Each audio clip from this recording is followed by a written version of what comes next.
The alarm screamed through station ES7 for the third time that month. Captain looked up from his cargo manifest and sighed. His sister was already running toward the viewport, her eyes wide. "Not again," she whispered. Joined her at the window. Through the transparent steel, they could see 3 ships approaching. They were ugly vessels, covered in mismatched armor plates and weapons that looked stolen from a dozen different civilizations. The Marauders had returned. The station's defense fleet launched immediately. 6 warships moved to intercept the raiders. They were beautiful ships, all smooth curves and elegant lines. They looked like art pieces floating through space. Had always thought they looked too pretty to be weapons of war. He was about to be proven right. The first ship fired. Bright blue beams lanced through space, but the vessels dodged easily. They were slower, uglier ships, but they moved with purpose. They fired back. Their weapons were crude and loud, but they hit hard. One ship exploded in a ball of fire, then another. Stars above breathed. "They're getting destroyed out there." The station shook as a stray shot hit the outer shields. People around them started to panic. They were a trading people. They had spread across 12 star systems by being good at business, not war.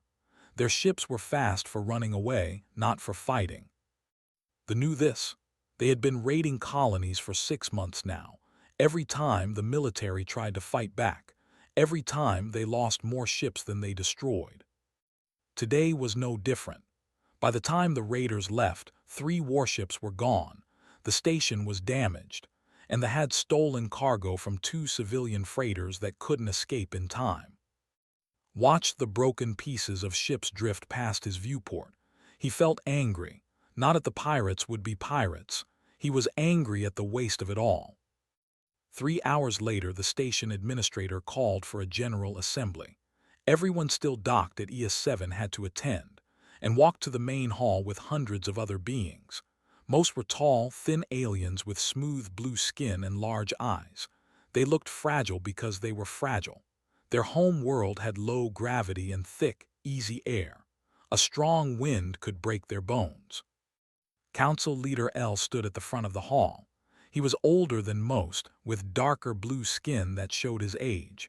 His voice shook when he spoke. "We have suffered another attack," L said. "The Marauders grow bolder. They hit our colonies, steal our goods, and kill our people. We have lost 15 ships this month alone." The crowd murmured. Fear filled the air like smoke. "We are not warriors," L continued. "We are traders, scientists, artists. We build things. We do not destroy them, but now we must defend ourselves, and we are failing." An officer stood up. "We need help, Council Leader. We should send out a distress call to the other civilizations." El nodded slowly. "Yes, we will call for aid from the Galactic Council. Surely the advanced races will help us." Raised his hand. Several turned to look at him. Humans were still new to this part of space. Most aliens found them strange and a bit frightening. "Council Leader," said, his voice calm, "Earth is close. We could send a message to the Terran Defense Fleet. They would respond quickly." L's large eyes blinked slowly. Then he made a sound that recognized as laughter. It was not kind laughter. "The humans," L said. "Captain, I mean no offense, but your people are barely space-worthy. You have been traveling between stars for what? 80 years. We have been doing this for 2,000 years. Others joined in the laughter. Some tried to hide it politely. Others did not bother. "Your world is considered dangerous by civilized standards," L continued. "High gravity, violent weather, predators everywhere. You evolved in harsh conditions, true, but that does not make you warriors. It makes you survivors. There is a difference." Felt his jaw tighten. Beside him put a hand on his arm. She knew her brother's temper. "With respect, Council Leader," said carefully, "you have no idea what you are dismissing." El waved a thin hand. "I am sure your people are brave, Captain, but we need ships, not bravery. We need weapons that work, not enthusiasm. Earth is an insignificant backwater compared to the great powers. No offense intended." But offense taken, muttered under her breath. The council made their decision. They would send a general distress call across all known space. They would ask the Galactic Council for help.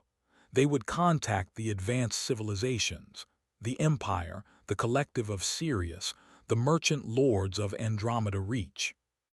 Earth was not on the list, and walked back to their ship in silence. The Silver Crane was a small freighter, old but reliable. It had been in their family for 20 years.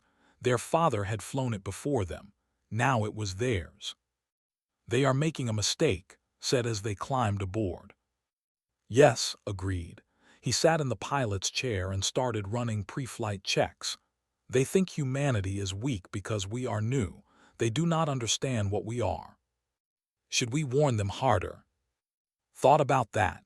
He remembered his military service before he became a merchant. He remembered the training, the weapons, the other soldiers. He remembered what human ships could do. "No," he finally said. "Let them learn." They sent out a distress call across all known space. They asked for help from anyone who could hear. Smiled slowly, "And Earth will hear it." "Earth will hear it," confirmed. "And Earth will respond. The wanted help from advanced civilizations. They are about to get exactly that." "Will it be what they expect?" Started the launch sequence. The Silver Crane lifted off from the docking bay smoothly. Through the viewport, he could still see the debris from the destroyed ships. "No," he said quietly, "it will not be what they expect at all." The distress call went out that night. It was broadcast on all frequencies, sent through every relay station, transmitted to every known civilization in the galaxy. It was a simple message. The consortium needed help. They were being attacked by pirates. They could not defend themselves. Would someone please come to their aid? The message traveled through space at faster-than-light speeds. It reached the Empire, who discussed it in committee. It reached the Collective of Sirius, who said they would send observers. It reached the Merchant Lords, who calculated the cost of intervention. And it reached Earth. In the Colonial Defense Network headquarters in Geneva, a young officer named received the message. She read it carefully. Then she read it again. Then she walked very quickly to find Admiral. The humans were coming, and they had no idea what they had just invited into their space. Commander stood outside Admiral's office and took a deep breath. The message in her hand felt heavy, though it was just a data pad. She knocked. "Enter," came the gruff voice from inside. Admiral looked exactly like what he was, a man who had spent 40 years in space combat. His hair was gray, his face was, and his eyes were sharp. He had fought in the conflict, the Belt Wars, and a dozen smaller battles. He was old, but he was not soft. "Admiral," said, "we received a distress call from the consortium. They are being raided by pirates called the Marauders." Took the data pad and read quickly. His eyebrows rose slightly. He said, "the ones who laughed at our trade proposals last year." "Yes, sir. They called us primitive newcomers, if I remember correctly." Smiled, but it was not a happy smile. "And now they want help. Did they specifically request Earth's assistance?" "No, sir. It was a general distress call to all civilizations, but we are the closest military power." Set down the data pad and looked at the wall screen behind his desk. It showed a map of local space. The consortium was marked in blue. Earth's colonies were marked in green. The distance between them was not far, maybe 3 weeks at fleet speed. "Pull up their file," said. Worked her tablet. Information appeared on the wall screen. "Homeworld is low gravity," she read. .6 standard G atmosphere is oxygen-rich, very dense. Temperature is warm, stable. No major predators evolved on their world. They have never had a large-scale war. Military tradition is minimal. Galactic threat classification. Category 3, sir. That is the same as the and the soft collective. Nodded. Peaceful species, physically weak. What about the? Change the screen. Home world is moderate gravity. Point 9 Standard G. They are aggressive but not particularly advanced. Pirates and raiders. They avoid strong targets. Galactic classification is Category 2. And Earth? Hesitated. Category 9, sir. The room was quiet for a moment. Category 9 was the highest threat level. Only 3 species in known space were rated that high. Humans were one of them. "Tell me what Category 9 means," Commander said. "It means, sir, species that evolved on extremely hostile planets. High gravity, dangerous weather, deadly predators, resource scarcity. Species that had to fight to survive every single day of their evolution." "And what does that make us?" Chose her words carefully. "It makes us very good at violence, sir, even when we do not want to be." Stood and walked to the window. Outside, Earth hung in space like a blue jewel. It looked peaceful from orbit, beautiful even, but knew better. That beautiful planet had earthquakes, hurricanes, tornadoes, tsunamis, volcanoes, droughts, floods, and ice ages. Humans had survived all of it. "They do not know what they have asked for," said quietly. "No, sir." "Get me President.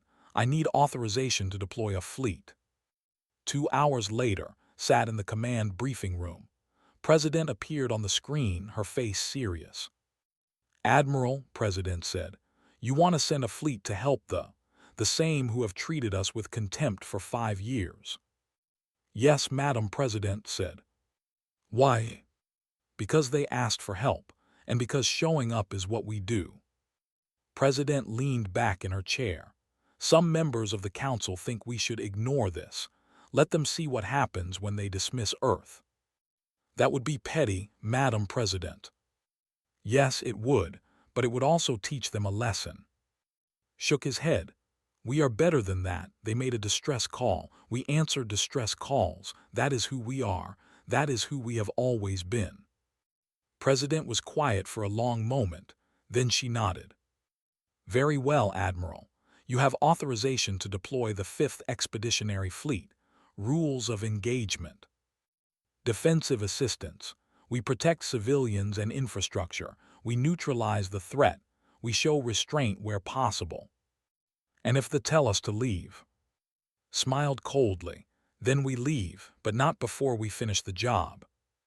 The authorization came through within an hour. Called his senior officers to the briefing room. Lieutenant Commander was the first to arrive. She was his tactical officer, young but brilliant. She understood weapons and warfare like most people understood breathing. "We are going to space," announced. "The 5th Fleet will deploy in full." Pulled up the fleet roster on the main screen. That is 8 frigates, 3 cruisers, and the carrier Defiant with a full marine detachment. About 3,000 personnel total. "Is that enough?" asked Captain Minu, commander of the cruiser Indomitable. He had just entered the room. "It is a light response by our standards," said, "but it will be more than enough for the—" "They do not know we are coming," said. "They probably expect help from the Empire or the Collective." "Then they will be surprised," said. He brought up an image of a warship. It was sleek and beautiful, all smooth lines and elegant curves. "Ships are fast," he said, "but they are lightly armed and have weak shields. They are designed for running away, not for fighting. Their weapons are meant to disable, not to destroy. They do not like killing." Minu grunted. "That is a nice philosophy, but philosophy does not win battles." "No," agreed. "It does not. What wins battles is being willing to do what your enemy cannot do, and we can do things that will terrify the—" Brought up a ship next. It was ugly, covered in mismatched armor. "Ships are tough but slow," she said. "Their weapons are powerful but inaccurate. They rely on numbers and surprise. They attack weak targets and run from strong ones. Standard pirate tactics." "They have never fought humans," Minu said. "No," said, "they have not, and that is about to be a very painful lesson for them." The briefing continued for another hour. They discussed transit routes, supply lines, and combat scenarios. When it was over, the officers left to prepare their ships. Stayed behind, she looked worried. Admiral, she said quietly, what if we scare them, though I mean not the... Looked at her, what do you mean?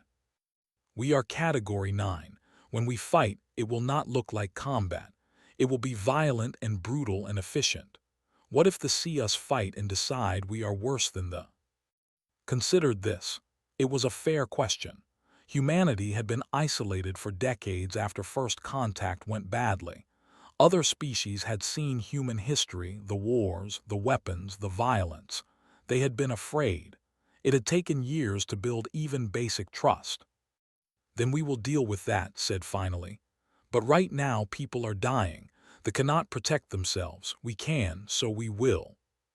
Even if they hate us for it. Even then, because it is the right thing to do. The 5th Expeditionary Fleet launched 3 days later. 8 frigates formed the outer screen. 3 cruisers provided the main firepower. The carrier Defiant sat in the center, filled with fighters and marines. Stood on the bridge of the Indomitable as the fleet jumped to faster-than-light speed. The stars stretched and blurred around them.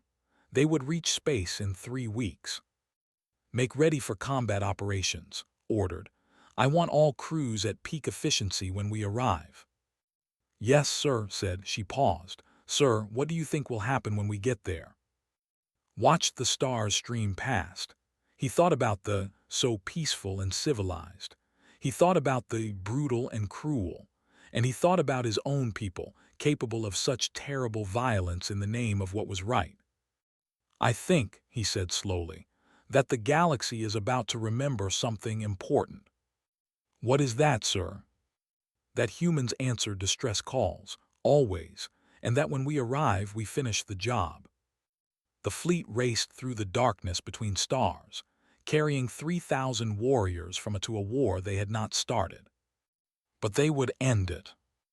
The warning alarms on station ES7 did not surprise anyone anymore. They had become part of daily life, like the hum of the air systems or the flicker of overhead lights. Council Leader L stood in the command center and watched his sensor officer with tired eyes. 3 weeks had passed since they sent the distress call. The Empire had sent a message of sympathy. The Collective of Sirius had promised to consider the matter. The merchant lords wanted payment up front. No one was coming to help. Another ship entering the system, the sensor officer said. She sounded exhausted. Same trajectory as the merchant vessels. L barely looked up. It would be another trader coming to take advantage of their desperation. Or maybe it would be the again coming for another raid. Then the sensor officer made a strange sound. Council Leader, she said, her voice suddenly sharp. I am reading multiple contacts at the system edge, large ones. Al moved to her station quickly. His weak legs protested the speed, but he ignored them. How many? He asked. 12 ships. No, wait. More contacts appearing. They came out of faster-than-light travel in formation. What kind of ships? The sensor officer worked her controls. Her eyes went wide. Military vessels, she whispered. Heavy armor, high-energy signatures. These are warships, Council Leader, real warships. The L felt hope rise in his chest. The Collective. No, sir, the identification signals are. She paused. They are human. The command center went silent. Human, L repeated. He felt ice in his stomach. Though they are here. Across the station, Captain heard the announcement and smiled. He was sitting in the silver crane drinking tea and doing paperwork. His sister looked at him and grinned. I told you, she said. Yes, you did, agreed. He stood and stretched. We should go watch this. I do not think the Council Leader has ever seen a human fleet before. Will it be exciting? Oh yes, said, very exciting. On the bridge of the cruiser Indomitable, Captain Menu studied the displays. The station was directly ahead, sitting in orbit around a gas giant. Several civilian ships were docked. The station itself looked beautiful but fragile, like most construction. Sensors show the station is damaged, reported Lieutenant from Tactical. Recent weapons impacts that have been hitting them hard. Any hostiles in the system? Minu asked. Not currently, sir, but there are debris fields from recent battles. 3 locations show ship wreckage. Minu nodded. Open a channel to the station. Let them know we are here to help. The communications officer worked her console. Channel open, sir. Station ES7, this is Captain Minu of the Terran cruiser Indomitable. We are part of the 5th Expeditionary Fleet. We received your distress call. We are here to render assistance. There was a long pause, then a shaky voice replied. Terran ship, this is Council Leader L. We did not expect humans to respond. We sent a general call. We know, Minu said calmly. You asked for help, we are providing it. What is your current situation? In the command center, L looked at his officers. They all looked frightened. Humans. Category 9, everyone knew the stories. They came from a world so dangerous that simply surviving childhood made them harder than most species soldiers. They had gravity so strong that it crushed bones. They had evolved as hunters, as predators, as killers. And now 12 of their warships were sitting at the edge of the system. Council Leader prompted one of his aides. L made a decision. Maybe it was the wrong decision, but they were killing his people and no one else had come to help. Captain Minu, he said carefully, we are experiencing repeated raids by the marauders. They attack our colonies, steal our cargo, and destroy our ships. Our own military cannot stop them. Understood. We will establish a defensive perimeter around your core systems. Please transmit all relevant tactical data about the. We will need locations of recent attacks, enemy ship types, and. The alarm screamed again. Contact, shouted the sensor officer. 6 ships incoming fast, signatures. El felt his blood turn cold. Not now, not with the humans here watching. Captain Minu, he said urgently, they are attacking. I must ask you to move your ships back. We do not want you caught in the. Negative, Minu interrupted. All ships combat alert, fighter wings launch immediately. This is not a drill. On the carrier Defiant, pilot Bora was already running to her fighter. She was young, only 24, but she was one of the best pilots in the fleet. Her was Comet because of how fast she flew. All pilots, this is Control, came the voice through her helmet. We have 6 hostile contacts inbound to the station. You are cleared to engage. Rules of engagement. Defend civilian targets, disable if possible, destroy if necessary. Bora jumped into her cockpit and powered up. Around her, 23 other fighters were doing the same. The launch bay doors opened to space. Comet, you are clear for launch. Copy that, Control. Comet is away. Her fighter shot out of the carrier like a bullet. The acceleration pushed her back into her seat with tremendous force. 3, then 4, then 5. In the command center, they watched their sensors in disbelief. The human fighters, the sensor officer said, they are accelerating at 5 standard gravities. That is impossible, another officer said. No pilot can survive that. They are not only surviving, the sensor officer said quietly, they are combat ready. The ships were closing fast. They were ugly vessels covered in weapons and armor. There were 6 of them and they were confident. Station ES7 had no defenses left. This would be an easy raid. Then they saw the human fighters. Bora's tactical display showed all 6 ships. They were spreading out, probably planning to hit the station from multiple angles. Standard pirate tactics. Predictable. All fighters, this is Comet, split into 2 ship elements. Pick your targets and engage at will. Copy, Comet, going weapons hot. The fighters split smoothly. Years of training showed in every movement. They did not fly like ships, all curves and grace. They flew like arrows, straight and deadly. They opened fire first. Bright energy beams cut through space. They were aimed at the fighters. They all missed. Bora twisted her fighter in a maneuver that would have killed most pilots. 7 of lateral force. Her flight suit squeezed her legs and torso, keeping blood in her brain. Her body screamed in protest, but she had been trained for this since she was 18. Pain was just information. She came out of the turn directly behind a ship, her targeting computer locked on. "Weapons free," she said calmly. "Fox 2. 2 missiles launched. They were small, fast, and very smart. The ship tried to dodge. It was too slow. Both missiles hit the engine section. The ship exploded in a ball of fire. "Scratch 1, Bora reported. Around her, the other fighters were engaging. It was not a battle. It was target practice. They were good pirates.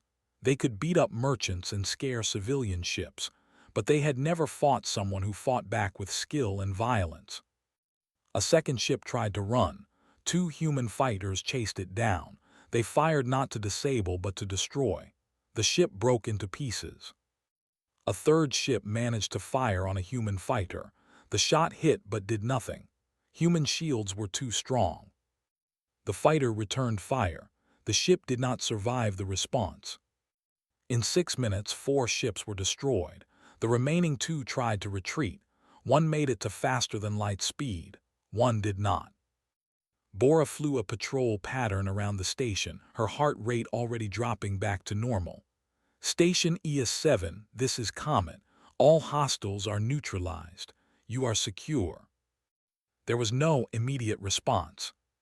In the command center, Elle stared at the tactical display. 8 minutes ago, there had been 6 ships. Now there were 5 debris fields and 1 fleeing contact. "What are they?" whispered his aide. Elle thought about his people, peaceful, civilized, gentle. They had spread across the stars by being smart and kind and cooperative. They built beautiful things. They created art and music and science. And then he thought about the humans. They had answered a distress call from people who had mocked them. They had traveled for 3 weeks to help. And when enemies arrived, they had killed them in 8 minutes without taking a single casualty. "They are exactly what they said they were," Elle said quietly. "They are." Captain watched from the viewport of the silver crane. Stood next to him, her eyes reflecting the distant explosions. "Do you think they are scared now?" she asked. Thought about the council leader who had laughed at Earth. He thought about the who had called humans primitive and insignificant. "Yes," he said, "I think they are very scared." "Good," said. "Maybe now they will be more polite." "Maybe," agreed. "Or maybe they will be more scared. With it could go either way." On the Indomitable, Captain Minu received reports from all fighters. All had returned safely. All were undamaged. 5 ships destroyed. 1 fled. "Well done," he said calmly. "Secure from combat operations. Stand down to Condition 2. "Yes, sir," said. Then she smiled slightly. "Sir, the station has not responded to our hail yet." "They are probably in shock," Minu said. "Give them time. It is not every day you see fight." "Should we be worried that we scared them?" Minu considered this. "Maybe, but they needed to see what we can do. Better they know now than later." The communication channel finally opened again. "Captain Minu," Elle said. His voice was very small. "That was impressive." "Thank you, Council Leader. Do you have any injured who need medical assistance?" "No, they did not reach us. You stopped them." "Good. We will maintain patrols around your station. If they return, we will be ready." There was a pause. Then Elle asked the question that was burning in his mind. "Captain, what are you?" Minu smiled, though Elle could not see it. "We are humans, Council Leader. You asked for help, we came." Admiral arrived at Station ES7 2 days after the first attack was repelled. His shuttle docked smoothly, and he walked into the station with confident steps. Behind him came a diplomatic officer whose job was to make the humans seem less frightening. It was not an easy job. They had prepared a formal meeting room. It was beautiful, all soft colors and flowing designs. Everything was at perfect temperature and humidity for comfort. Felt slightly too warm but said nothing. Council Leader L waited inside with 5 other officials. They all looked nervous. Understood why. His uniform was dark and practical, designed for function, not beauty. His very presence seemed to fill too much space. Even in low gravity, he moved with the heavy confidence of someone from a high-gravity world. Council Leader said, keeping his voice gentle, "Thank you for meeting with me." Admiral L replied. His large eyes blinked slowly. "We are grateful for your assistance. Your pilots drove off with remarkable efficiency." "They are well trained," said simply. He sat in a chair that was too small for him. "But driving them off is not enough. We need to solve this problem permanently." "What do you mean?" "They will keep attacking until someone stops them completely. Small victories do not matter to pirates. They will wait, regroup, and try again." One of the other officials spoke up. "Surely you do not mean to hunt them down. That would be aggressive." Looked at the official. "That is exactly what I mean. You called for help because you could not protect yourselves. We came to help. That means ending the threat, not just delaying it." Stepped forward smoothly. He was younger than, with an easy smile that put people at ease. "What the Admiral means is that we would like to locate the base of operations and neutralize their ability to conduct raids. This would ensure long-term safety for your people." "Neutralize," L repeated carefully. "You mean attack them?" "Yes," said bluntly. They looked at each other with worry. One whispered something in their musical language. Another made a gesture that seemed nervous. "Admiral," L said slowly, "we appreciate your help, truly, but we are a peaceful people. We do not launch aggressive military actions. We defend, but we do not attack." "That is why they keep raiding you," said. His voice was not unkind, but it was firm. "Pirates respect strength. They do not respect mercy. But if we attack them, we become no better than they are." Leaned forward. "No, there is a difference between aggression and defense. They chose to be raiders. They chose to hurt innocents. Stopping them is not wrong. It is necessary." The room was quiet for a long moment. Finally, L spoke. "If we agree to this, how would it work? Give us permission to operate in your space. Share your intelligence about the. Let us do what we do best." "And what is that?" Smile was cold. "End threats permanently." The council debated for 6 hours. In the end, fear won over philosophy. They had killed too many of their people. They gave the humans permission to act. What happened next terrified them. Human intelligence officers arrived on the station within hours. They were polite but intense. They wanted every piece of information about the attack patterns, ship types, suspected base locations, intercepted communications, everything. Intelligence had been collecting data for months.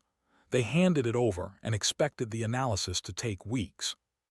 It took the humans 36 hours. "We found them," announced Commander. She stood in the command center with Admiral and several officials. "The base is here."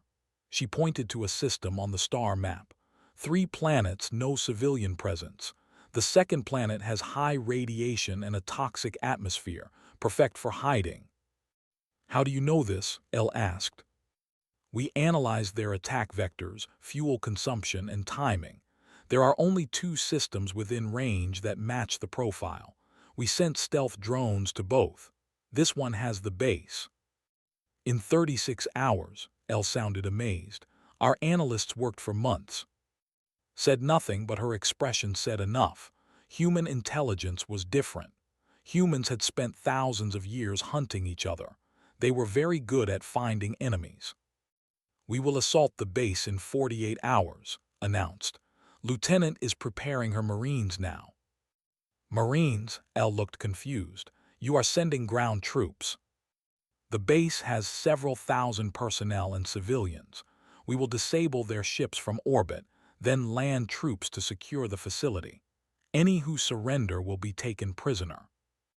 And those who do not surrender." Met his eyes. "They will be dealt with appropriately." 2 days later, the human fleet arrived at the base. Lieutenant stood in the troop carrier with 149 other Marines. They were checking weapons, adjusting armor, and preparing mentally for combat. Was 31 years old. She had been a Marine for 12 years. She had fought in 3 wars and 24 smaller actions. She was calm, efficient, and very dangerous. "Listen up," she said to her troops. "They have been raiding civilian targets for months. They think they are tough. They are wrong. We go in fast, we go in hard, and we secure that base. Rules of engagement: anyone armed is a threat. Anyone who surrenders is a prisoner. Anyone who tries to hurt civilians gets no mercy. Clear?" "Clear, ma'am," the Marines responded. The orbital bombardment was precise. Human ships did not use massive weapons. They used surgical strikes. Power generators, shield emitters, communication arrays, ship docking facilities, all destroyed in 10 minutes. They were in chaos. Their base was suddenly blind and powerless. Then the dropships came. Steam landed in the center of the base. The atmosphere outside was poison to most species, but human armor handled it easily. Radiation levels were high enough to kill unprotected in minutes. Humans found it uncomfortable but manageable. "Alpha Team, secure the command center. Bravo Team, take the barracks. Charlie Team, you have the armory. Move." The Marines moved like they had trained for this exact scenario. Because they had. Human military doctrine was simple: train for everything, assume nothing, overwhelm the enemy with speed and violence. They tried to fight back. They had weapons and numbers. What they did not have was experience fighting people who were better at violence than they were. Warriors were tough. They had evolved on a harsh world and learned to fight for resources. But humans had evolved on a world that tried to kill them every single day. There was a difference. The battle lasted 4 hours. They lost 800 fighters. The humans lost 3, all to lucky shots, and all 3 were treated and recovered. Combat medic Ara worked through the fighting. She was 26, small and quick. She carried a rifle but rarely used it. Her job was to save lives, not take them. When the fighting ended, she moved through the wounded. Her training was clear: treat the most severe injuries first, regardless of who they belonged to. She found a warrior with a crushed leg. He looked at her with hatred and fear. "Easy," Ara said softly. "I am a medic. I am here to help." "You are human," the hissed. "You are killers." "Yes," Ara said honestly, "but I am also a doctor. Hold still." She injected pain medication and started stabilizing the leg. They watched her work with confusion. "Why?" he asked. "We are your enemy." "You were my enemy 10 minutes ago," Ara corrected. "Now you are my patient. Different job." She moved on to the next wounded, then the next. By the end of the day, she had treated 47 wounded pirates. All survived. Lieutenant found Warlord in the command center. He was a large, covered in scars and battle trophies. He had led the raids personally. He had killed civilians with his own hands. Now he was surrounded by human Marines, his weapons taken, his pride shattered. "You fight well," said grudgingly, "for soft merchant species." Removed her helmet. She was tired, sweaty, and completely calm. "We are not merchants," she said. "We are soldiers from Earth, and we answered a distress call." "Those weak creatures called you." "Yes, and we came, because that is what we do." Laughed bitterly. "You traveled across space to save people who cannot even fight. Why?" "Because they asked for help. Because it was the right thing to do. Because stopping bullies is important." Bullies seemed offended. "We are warriors. We take what we need."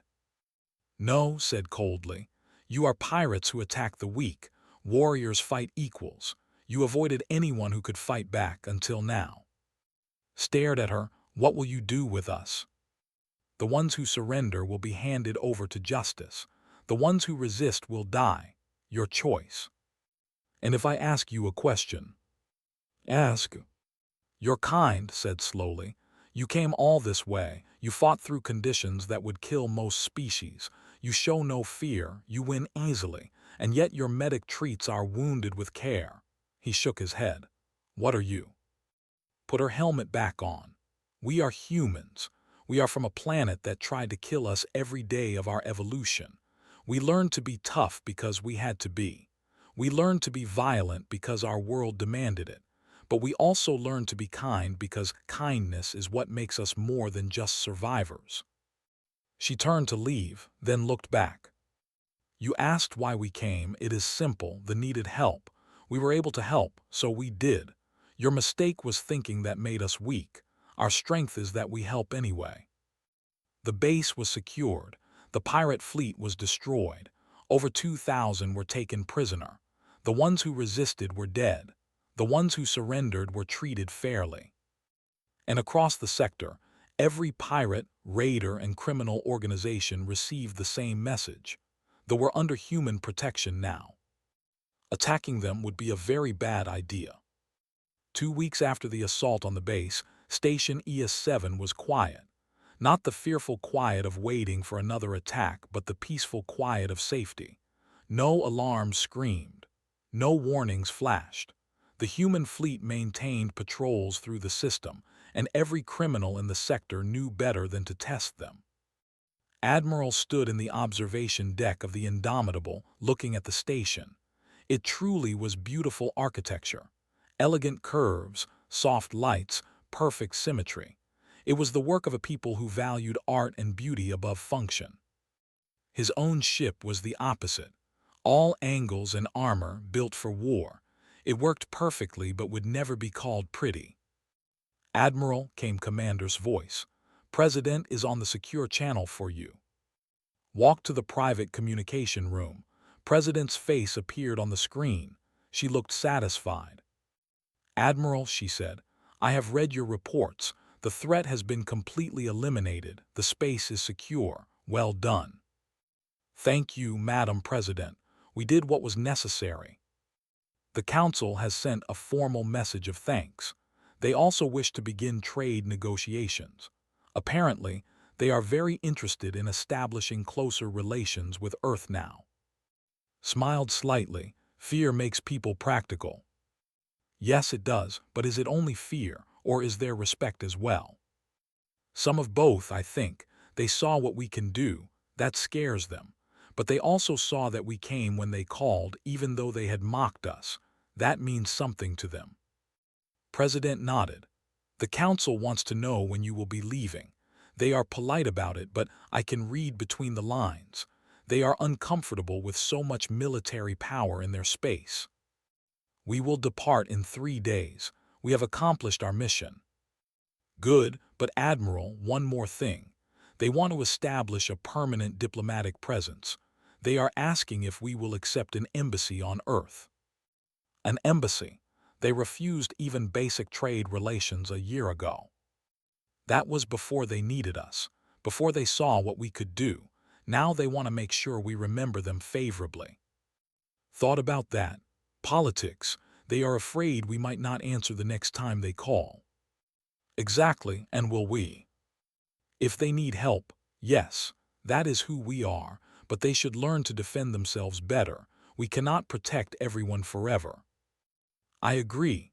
I will tell them we accept the embassy, but will also offer military training assistance. They need to learn to fight their own battles." The call ended.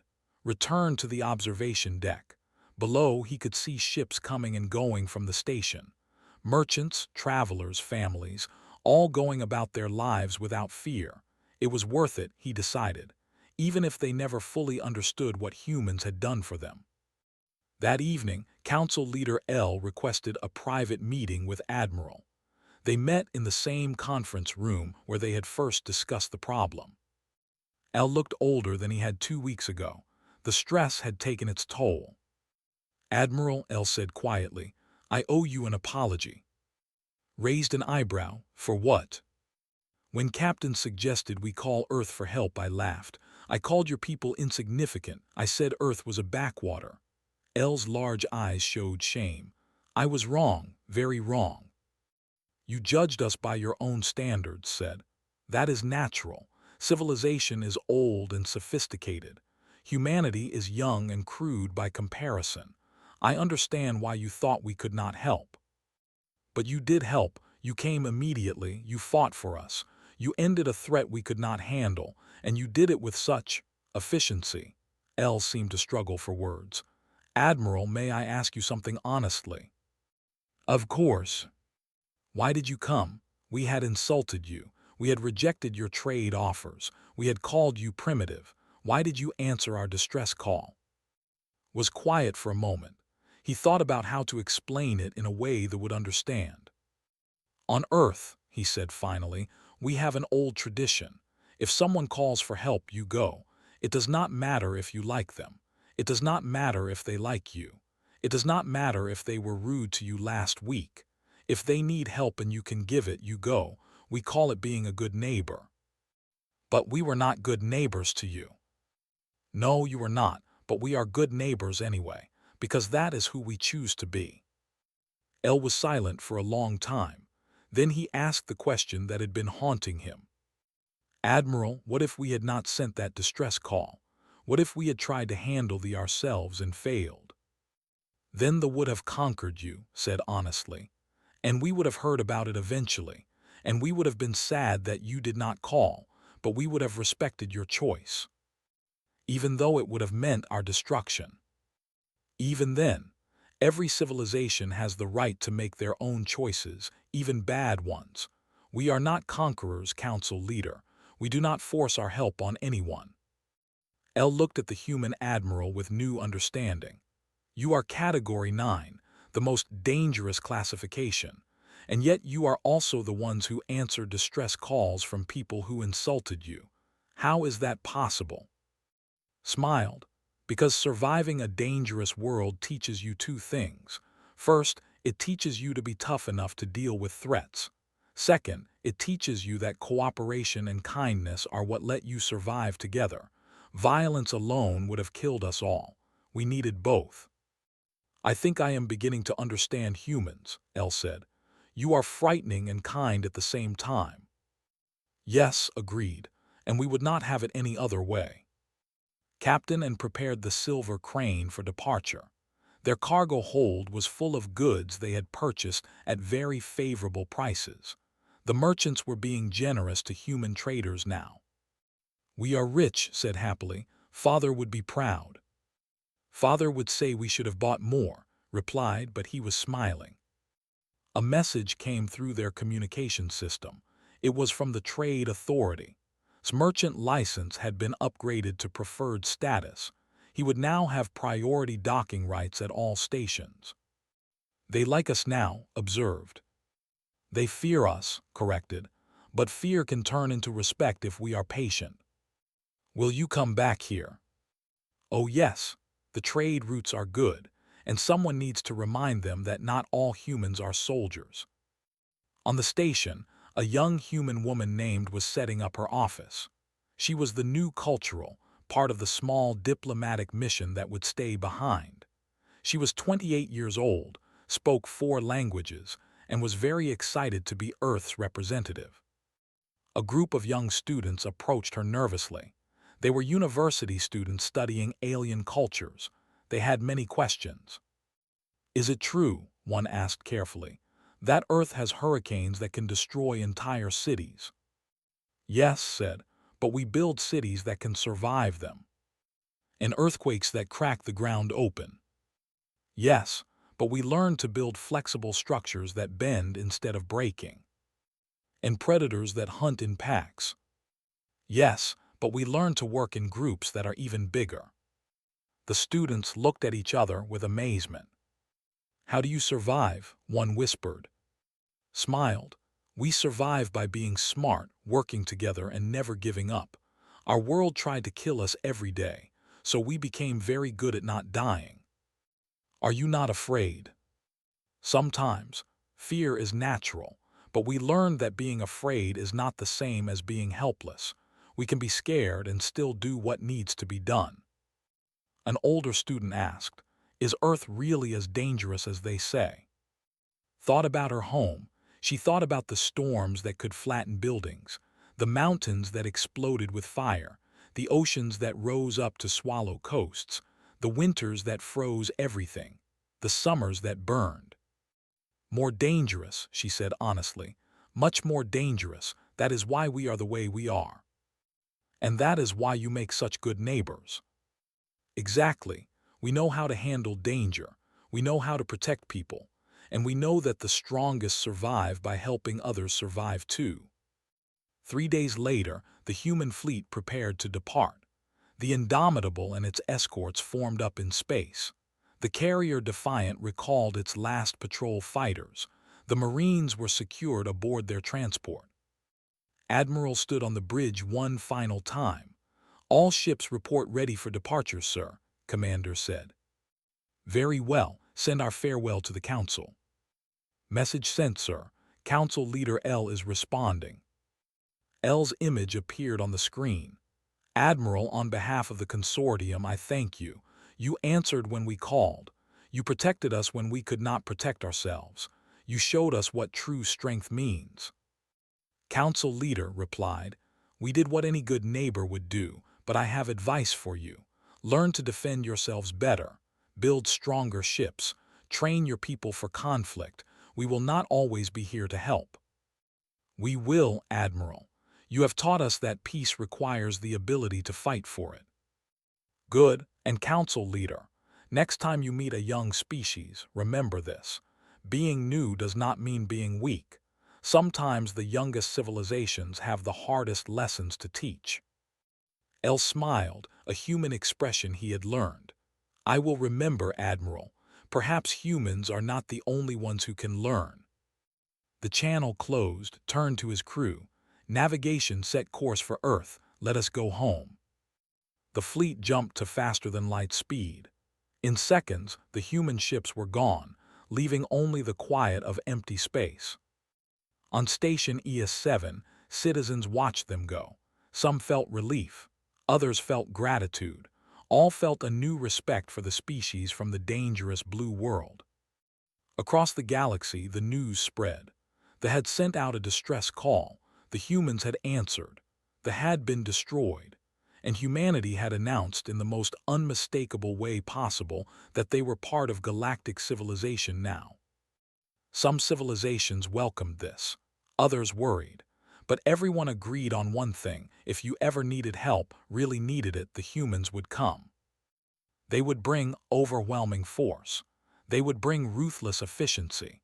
They would bring sophisticated weapons and ancient warrior traditions. But they would also bring mercy. They would bring medical care. They would bring fairness and justice. They would bring everything that made them, and everything that made them human. The question facing the galaxy was simple: would they be enemies or allies?